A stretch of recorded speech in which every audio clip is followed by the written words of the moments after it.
just lining them up so that way we can give the presentation on the aerial ladder truck. Getting them all lined up here live at McKinley School.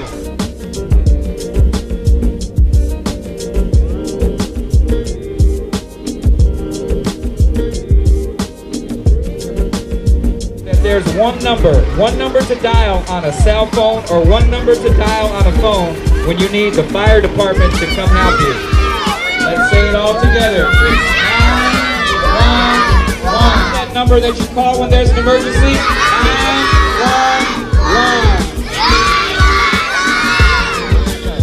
911. Can you guys hear me without this mic? Yeah! Yeah? Good, because I don't want to use it. Okay. So, we have a few guys here that are kind of new. They've only been working here for a few months. So what we're going to do is we're going to show you all the stuff that we have to wear when we go on a fire. Because inside the fire it's really, really hot, right? Yeah. And it's really smoky, so we can't breathe and we can't go in our regular clothes because what happened? We'll get burned, yeah. So there's a lot of clothes that we have to put on, but we have to be really fast. Because if you guys call 911, we have to come all the way from our station to your house. So that means we have to get dressed really fast, we have to get to your house really fast, that way we can get you out. But in order to get there fast, these guys got to get dressed really fast. So we have two guys that are pretty new, and we're gonna make them race to see who can put their gear on the fastest. He's gonna keep the official time, and then we'll let you know how long it takes them. So everybody on the count, we're gonna go ready, set, go. Ready, set, go!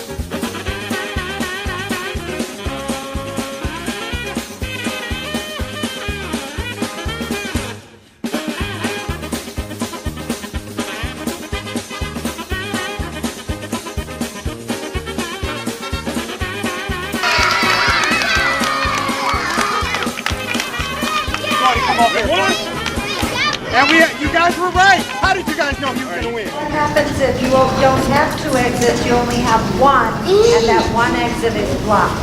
What should you do? Well, one thing, that is one of the reasons why we do have fire codes to try to prevent that. They're not going to allow like windowless structures like homes and things like that. If that's blocked, then you got to be careful. You always have to practice that. That's why you have to have a plan prior to the fire to try to avoid that and correct those situations before that occurred. But you never open up a window or door that's hot because you know there's something behind it. What we're going to have is Firefighter Lucian Segura is going to come up, and we're going to show you what firefighters look like and what they sound like if they ever have to come inside your house. Go on here and walk around and talk to you. What he has on is what we call bunker gear. This is firefighter gear. We call it bunker gear. The pants, the coat. What this is right here is his firefighting helmet. What he's wearing on his back is the breathing air that allows him to go inside of a smoky building and rescue you or rescue your family, okay? And if he ever has to go inside of a building to rescue you, we want you to know what it sounds like and what it looks like.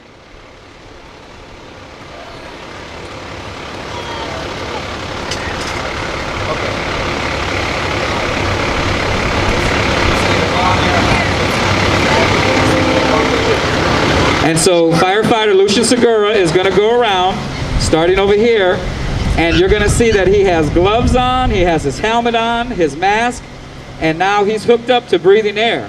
So if he ever, or a firefighter ever has to come to your house to make a rescue, this is what he's going to look like and sound like. Okay, so we don't want you to be afraid of the firefighters if they ever have to come to your house. So you can say hello to Firefighter Segura as he goes by, because that is what a firefighter looks like. You see all that equipment he has on? Maybe it looks a little scary, but it's not scary. He's there to save you. He's there to help you. So when you hear him calling out, when he says, calling out, where are you? You always respond to the firefighter because he's there to save your life. Okay? Guess what these are? Ball cutters! Almost. They also have a cutter. No? The jaws of life, that is correct. You know what these are used for? What? If you're in a car accident or someone's in a car accident and they can't get out of the car and they're trapped, we can use these to open the door. If the door's smashed and mangled, we can open it. Yes, not a spread, a door open. So,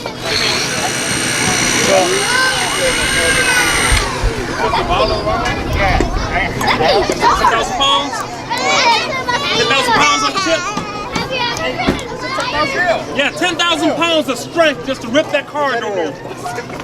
So if you're in a car accident, someone's in a car accident, we're going to use these to cut the car apart. This is what we use.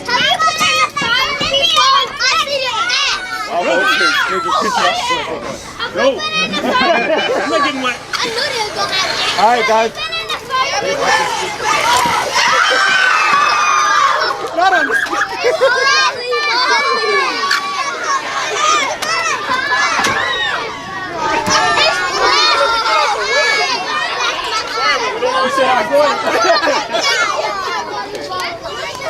Guess who won?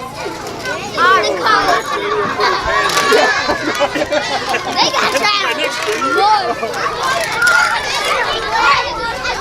Okay. Who knows what this is?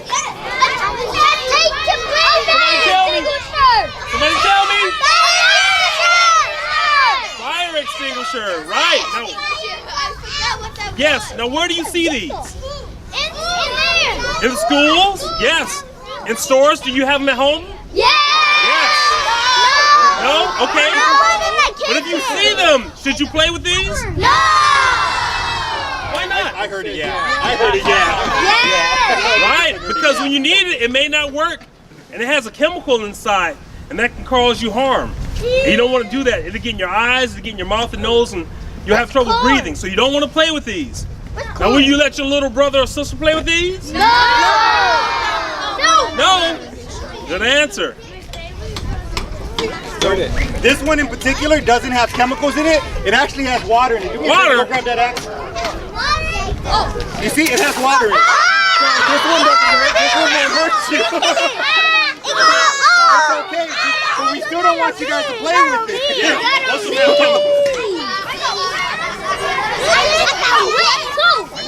So, does anyone know what this is? Okay? Right, now what is this used for? That's right, we can open things. We can open the door, we can chop down a tree. A cherry tree? Who did that? George Washington chopped the cherry tree? No, that's for your time. You guys don't know about that. That's for y'all's time. They don't teach that in school anymore. That was back when I was there. But for a door or for a window or whatever we may need. So this is an axe. This has a sharp edge. You may have a small one at home. Do we play with this? No! Why not? You can get cut. You can lose a finger. Then you'd be like this. You don't want to be like this. This is not cool. No, I do not want to be like Anthony's dad.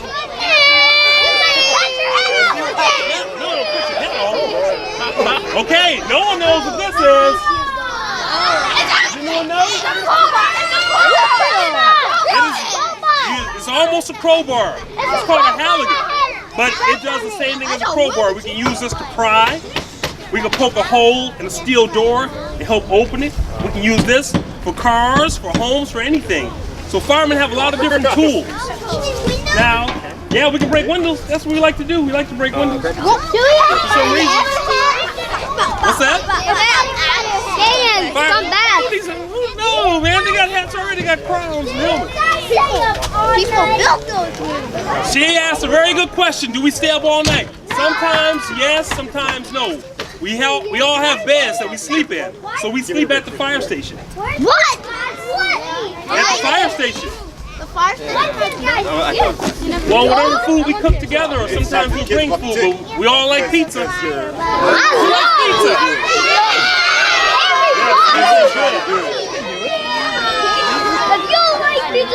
Yeah, pizza's good for you. I know, so you gotta redeem yourself. You gotta drink milk and eat veggies too.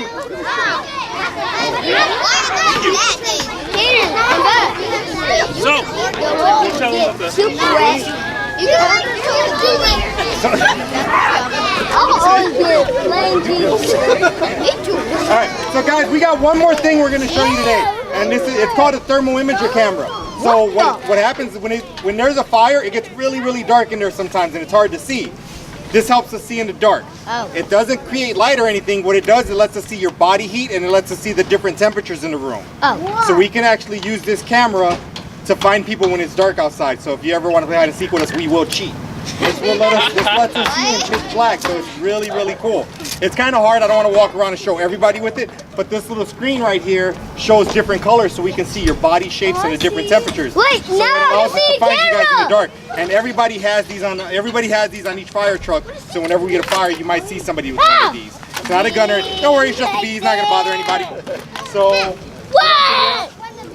This dude got a water hose.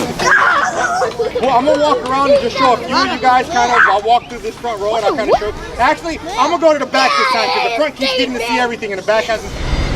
We want to find one volunteer teacher who's willing to take a ride in our 100-foot aerial platform. This rig behind me is called our ladder truck. This ladder truck is able to get you up high to very tall buildings. If we ever have to go to a big apartment building, or if we ever have to go to a high-rise building, I see you pointing to each other, right? This ladder truck helps us get up there, okay? And so we're looking for one volunteer. Did we find that Captain Altieri? We found our teacher. Captain Altieri found our teacher. And so what we're going to do is we're going to bring that ladder truck down, that aerial platform, and your lucky teacher, she's going to get to go for a ride 100 feet in the air. No, we won't take her all the way up there, but we'll take her up there, okay?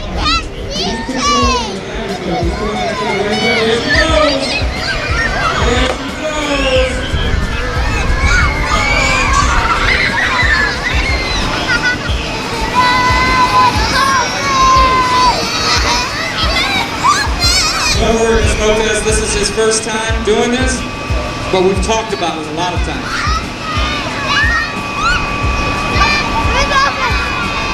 All right, Mrs. Lopez is coming back down to earth. She's coming back down to earth. So all you students in her class, that means you're going to have class this afternoon. She's coming back.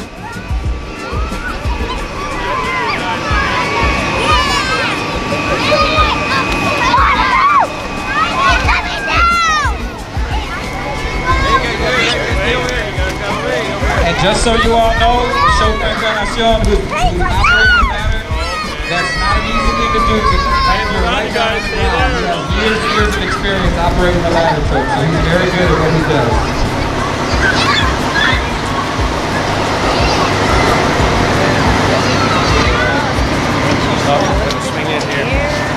So you won't have to ask Mrs. Lopez what it was like to be up there. When she comes back, ask her, how was it fun? How was it? That wasn't that bad. Is that if you ever have a fire in your house, if you ever see smoke, you always go low. Show me how low you can go. Show me how low you can go. If ever there's a fire in your house and there is smoke, show me how low you can go. Because down low, this is where you're going to live. Because smoke and heat is hot and it rises up to the ceiling.